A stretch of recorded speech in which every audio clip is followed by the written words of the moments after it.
Hey, teeth lover. Welcome to today's episode where we are going to be diving into essentially what is my favorite thing in the whole wide world, but anything fitness related is, I guess. But basically, what we're going to be talking about is like my foolproof fitness prescription for hygienists. So I'm not going to go too much into this intro because it's kind of self-explanatory and I really want to dive right in. So stay tuned. Let's get your learn on.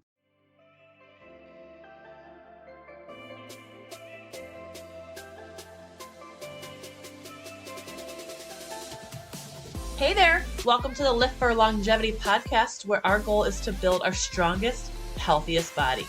We all deserve to feel our best, but since we only get one body, we have to make sure to protect it by moving safely and with purpose to prevent pain, injury, and surgery. I'm your host, Brianne, and I'm a fit pro turned business owner and also a girl mom. I'm obsessed with educating and empowering dental pros on how to take care of their body by training efficiently and building the right muscles to prolong their career.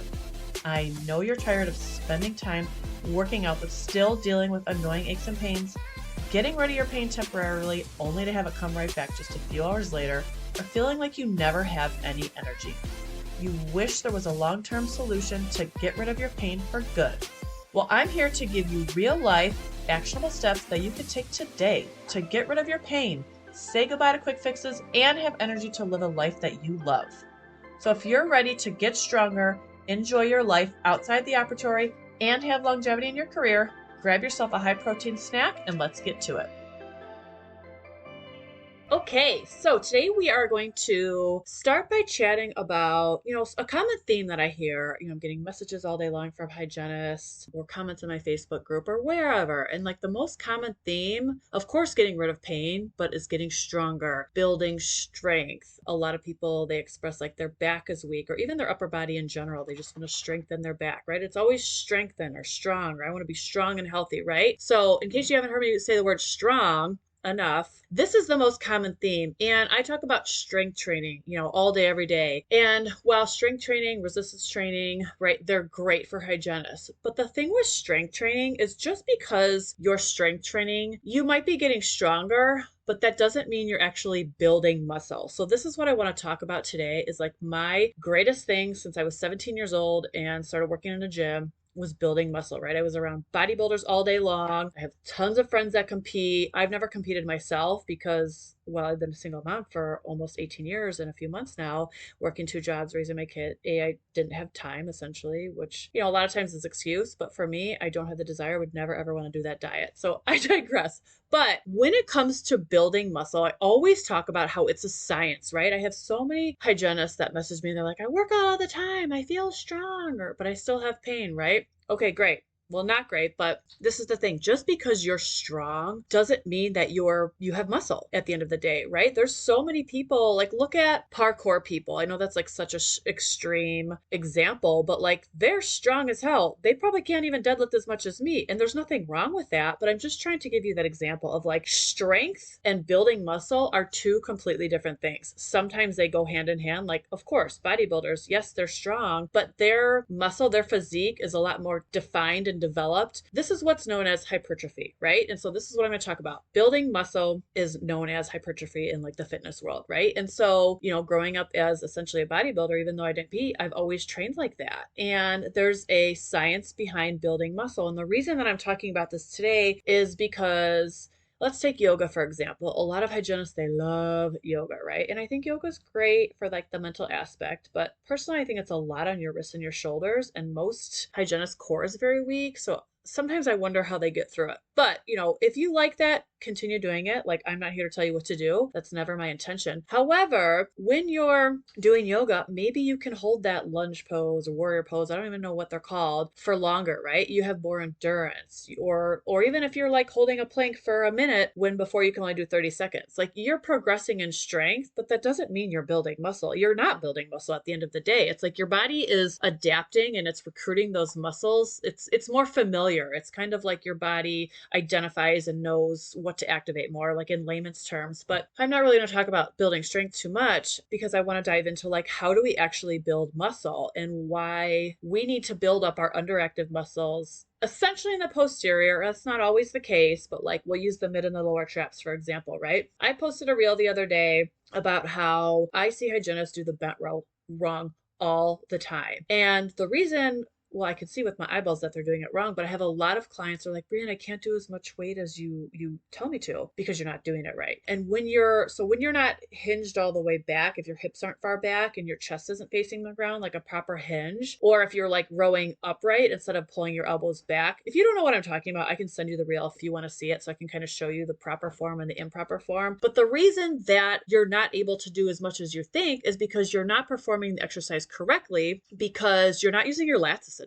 When your elbows are coming up instead of back, you're not using your lats, which are a huge muscle in your body, right? You're using smaller muscles. Or on the flip side, maybe you're going and doing a heavy bent row on a barbell and you're using your lats, but you're using a lot of other muscles in addition. So all the muscles are working together. Okay, so what I'm getting at is when you're trying to build muscle, it has to be very intentional. Like if you want to work your mid and lower traps, we have to target the mid and lower traps. We can't just go doing random back exercises, right? We have to make sure that we're doing them with a very controlled tempo. I see hygienists flying through exercises all the time. Not even just hygienists, people in the gym. And it's like my biggest pet peeve. Like if people watch me work out, they're probably like, dude, she is so slow. Well, that's how it works, right? There's a reason I have a fuck ton of muscle because I lift every single rep is so slow and controlled and with the proper tempo, right? I never rush through anything ever. And in fact, maybe I do go too slow, but guess what? That's again why I have muscle. So, okay, so that's one thing. When we're trying to build muscle, we have to make sure that we're essentially doing isolated exercises. So where our bigger muscles, for example, the lats can't take over. So basically the tempo, the controlled form is going to be a huge portion of this scientific equation, if you will. The other thing is, let's call it, well, what I call acute variables is basically like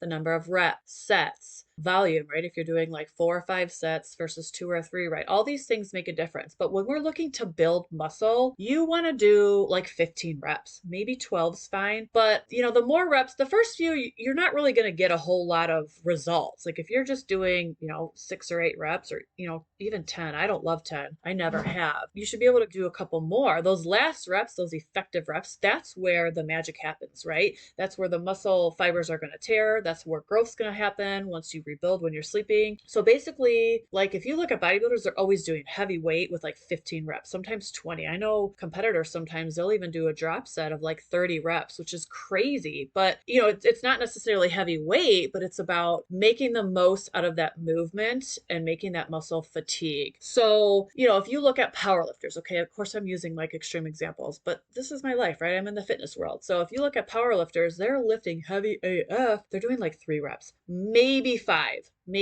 They never, ever do like 10, 12, 15. Never in a million years. And there's a reason for that, right? Because they eat a ton of calories and they just want to get as strong as possible. Yes, they have a little bit of muscle, but they don't, if you compare them to a bodybuilder, they look totally different because they also have fat, right? Bodybuilders are very muscular but lean. I hope this is all making sense. So reps are very important. I love 12, but again, it always depends on the movement, right? Sometimes like if someone's doing, I'm trying to think, maybe like a glute bridge, I would never program 12 for that. That would be like a 15 to 20, right? So every exercise is a little bit different essentially. But the thing is this, like just because, like I said earlier, you feel like you're stronger doesn't mean you're building muscle. And when it comes to building a balanced body to have a long career in hygiene, we have to make sure that we're building the underactive muscles. I did a podcast on this a couple weeks ago. Glutes, hamstrings, the core is a whole nother topic. I have a whole episode on that as well. The mid and the lower traps, the rhomboid, the serratus anterior, the rear delts, right? There's so many underactive muscles that we have to build.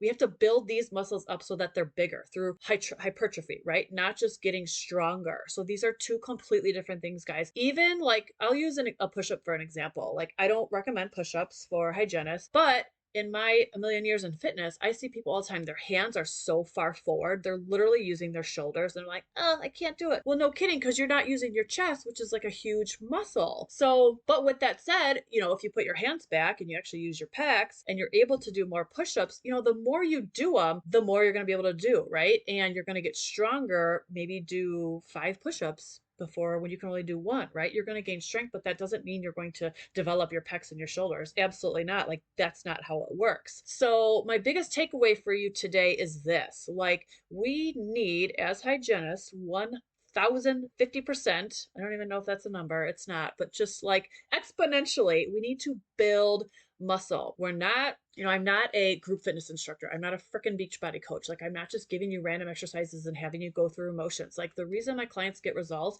is because we are very strategic with the things that we do. We do an appropriate amount of reps and sets and weight and very controlled, and we make sure that we're doing everything with perfect form, right? You need to know why you're doing an exercise, what muscle you're working, where you should be feeling it, where you shouldn't be feeling it, so on and so forth. So it's like we just need to kind of be a little bit more, I guess, open when it comes to fitness, and just understand that, there is no such thing as one size fits all fitness. I mean, I was at the gym yesterday trying to hold my throw up in because I'm watching this group fitness class go on as I'm finishing on the stair climber, and my music is all the way up. I'm trying so hard to like tune it out, but I just can't. And I'm literally watching them. They're starting with squat jumps, then they go into squats, then they're doing crunches, and I'm like, these are literally the last exercises in the world anybody needs to do. And on top of that, why are people paying money for this? My daughter's older. She's better, but my niece who's 6 years old can write a program like that. So it just frustrates me when this is what's being portrayed right on Instagram or in gyms. Do this fun fitness challenge, 5 p.m. in January. Like, it's all bullshit. So I'm sorry if I'm going on a little tangent, but we just need to make sure that like we are putting in our time and making it worthwhile, right? And so that's really all I have for today. Take everything I say, not really with a grain of salt, because I do know what I'm talking about, but I'm saying this from a place of love, right? Sometimes I'm a little blunt, but it does come from a place of love, right? I've been a single mom for a very long time, and that's just kind of me. I'm like an M&M, or a hard candy where I'm soft on the inside and hard on the outside, right? So anyways, I'll leave you with that today, but let me know what questions you have. Go ahead and join my free Facebook group. I will link that below. That's a community I am just building up as big as possible to support all hygienists on building their strongest, healthiest body by building muscle and getting rid of pain to have longevity in their career. So thanks so much for tuning in. Until next week. Thank you so much for listening in today. I hope you got a takeaway from this episode, and if you did, would you be so kind to share it with another dental pro you think would benefit from it? I know you love learning, and chances are that they do too. Also, I would love to connect with you on Instagram, so go ahead and head over to the Lift for Longevity podcast page or follow me at Built by Brianne. If you shoot me a message saying hello, I will personally respond because I love chatting with dental pros. Before you go, though, I want to let you know that I appreciate you and what you do, and I hope to chat soon. Until next time, stay strong.